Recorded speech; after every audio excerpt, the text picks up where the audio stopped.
So I went to see Captain America Brave New World in the cinema, and if you want to know what I thought about it, stay tuned. Hi guys, it is me, and I went to go and see Captain America Brave New World in the cinemas, which was awesome to go to the cinema. I loved going to the cinema. I think the last film I went to see was Deadpool and Wolverine or something, but I've noticed I used to go to the cinema for every single Marvel movie that came out, and as time went on, you kind of didn't, which is sad. And it's sad because one of the things that happens, one of the consequences of people like me being like, oh, maybe I won't go to the cinema to see this one, is that most movies and things get judged on their box office performance, and therefore, if there's a movie that people just they'll wait to see it on streaming or whatever, doesn't do well in the box office, often like they'll cancel a sequel or they'll do something else that will affect their original plan in terms of what that movie means. And and sometimes it's sad. Sometimes these movies that don't do well in the box office are actually like crackers.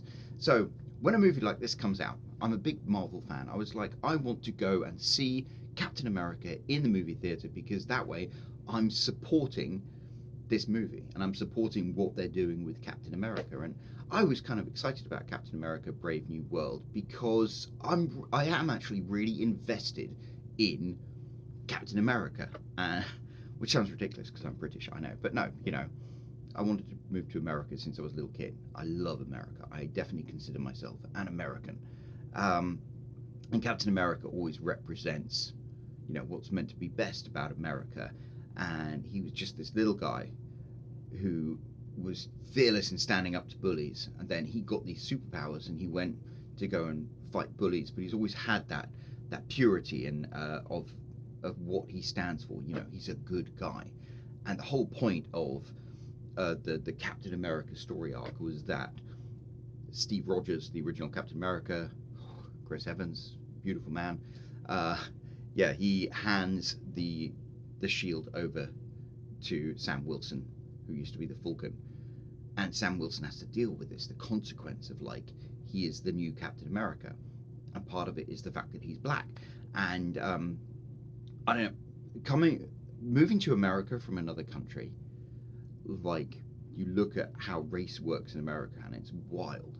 Uh, and one of the things is that what we think of in the rest of the world as American culture, like most of it, or at least 50% of it, is like black culture. And there's something I think really cool about the fact that Sam Wilson, as a black man, becomes the symbol of America because black culture is so much what American culture is.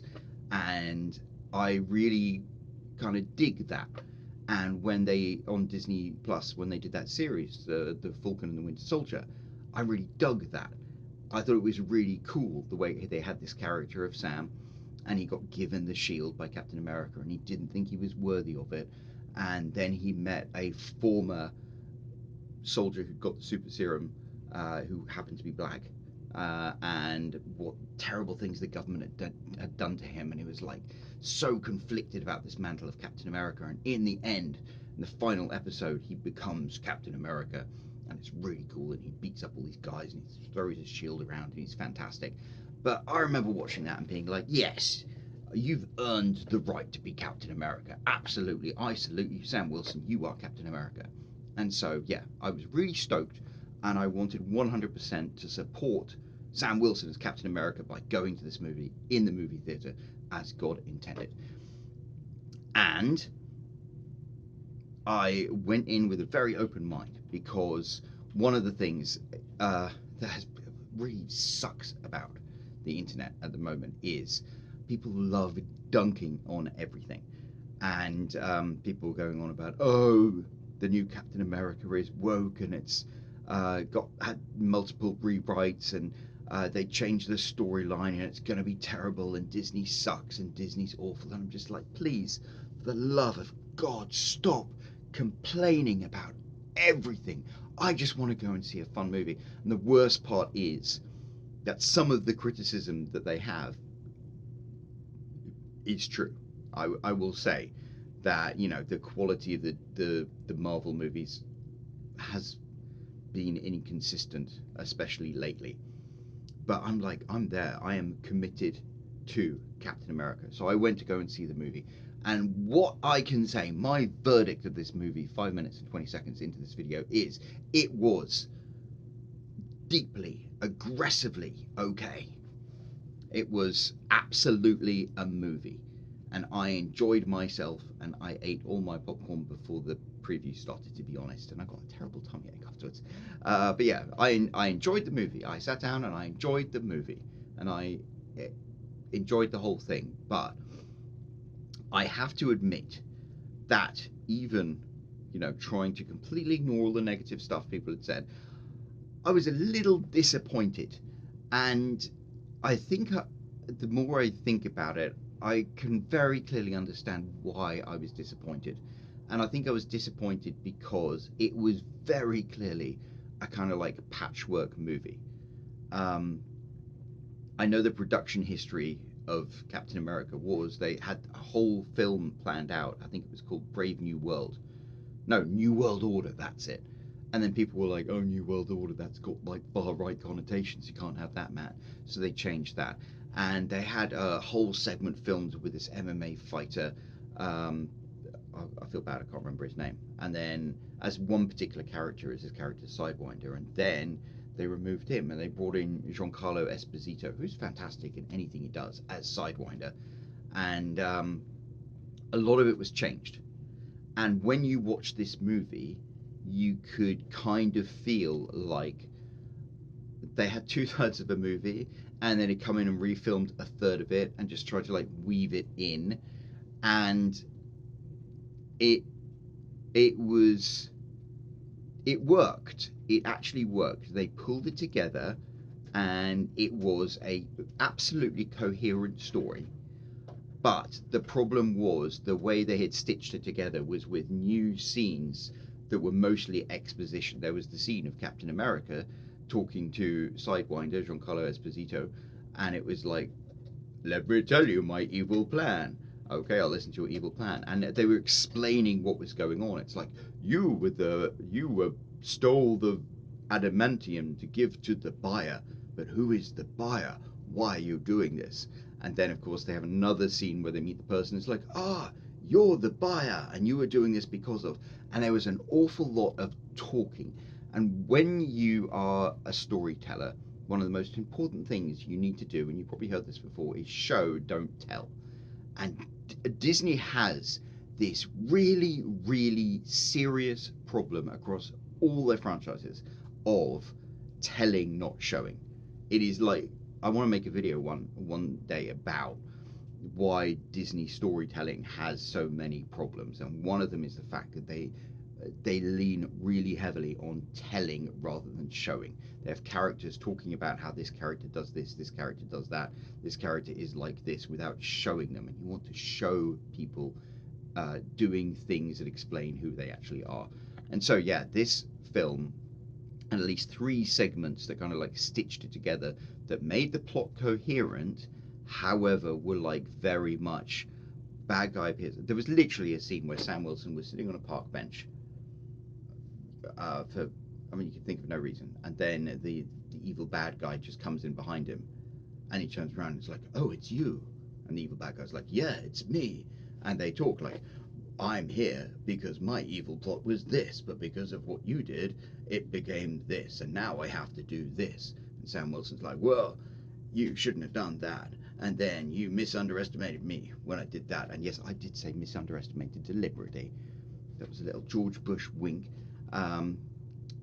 So those scenes, they worked, and they allowed the story to be narratively coherent. And what kind of like was disappointing about that was it was kind of obvious, and it made the whole thing end up feeling like. Do you ever watch The Flash or The Green Arrow, the CBS shows? The Flash. I watched The Flash. The Flash was fun. It was a really good show about The Flash, but it was exactly like an extended episode of The Flash with a bigger budget, because it was like very, very much you know, they always have the scene every single episode where the bad guy's there doing bad guy things, and the Flash goes zip, and then he goes, "Ha ha! You evil bad guy! I'm going to stop you." And evil bad guy's like, "You're not going to stop me because I'm going to do this." And then he does that, and then the Flash manages to stop him. There's a lot of standing there talking to each other, and that's what Captain America: Brave New World had. It was like a lot of scenes of people standing in front of each other, explaining to each other what was going on in ways that I think previous Marvel movies, especially like Captain America: The Winter Soldier, would have demonstrated by the characters doing things. So, yeah, I mean, at the end of the day, it was a really enjoyable time. I think Sam Wilson, he's a great Captain America. Love him. Anthony Mackie, absolutely love the chap. I think he's brilliant. Will say Captain America kind of came across as a bit sanctimonious. Like, I don't know, for some reason Steve Rogers just seemed to get beaten up a lot more and make more mistakes and be a bit more humble. But maybe that's not what Sam Wilson as Captain America is meant to be. There's even a line he specifically says, it's like, "I can't screw up," because he's representing something. So I think in that way, I think that was a choice, and Anthony Mackie just nails the role. Um, you've got the character the Isaiah Bradley, the original Captain America. He was brilliant. Like, really, that guy deserves an Oscar. Harrison Ford, it's always a pleasure to watch in absolutely anything, and yeah, you got to see him turn into a big rage monster. Um, you've got tie-ins from the 2008 or 2010 Incredible Hulk film that I barely even remember. So it was absolutely, solidly, aggressively okay. And I would say, if you have the opportunity to, and if you haven't already, go to the cinema and go and see it, and buy your popcorn and drink your soda and enjoy it, because what you're doing is you're supporting a return to the kind of storytelling that I think franchises like the Marvel Universe need. And I think Captain America is a great character, and I, I want to like support what he stands for, and Anthony Mackie, the actor, I want to kind of support what he stands for. So, yeah, as a big Marvel fan, I was proud to go, and I enjoyed the experience. I was a little disappointed by it, but I almost think this is kind of like, this is where it peaks. This is where, Disney is changing the trajectory of where they're going. They've listened to all of the criticism, and I think they're going to start heading in the right direction. That's exciting because all sorts of really cool things are going on in the Marvel universe. The Fantastic Four. Oh, I might even make a video about the Fantastic Four because I'm excited about them. So yeah, a lot of cool things going on in the Marvel universe. So support them, and yeah, go and see the movie. And hopefully that means they'll continue making movies that are good about characters we care about and we enjoy. We will vote with our dollars as we always do. Anyway, that's all I've got to say about it. But if you have seen the movie, let me know what your thoughts were down below. If you haven't seen the movie, then what's your excuse? What's your excuse? Why haven't you seen the movie? Me, I'm a busy chap. I don't get to do half the stuff I want to do. Sometimes I make plans in advance. I'm really, really keen on doing them. And then at the last minute, I can't. And it bums me out majorly. So, yeah, if you haven't seen this movie and I have, there's clearly a problem going on. So you put your excuse down below and I will tell you what your penance is. But, yeah, let me know and I'll be back with another video very soon. Ciao.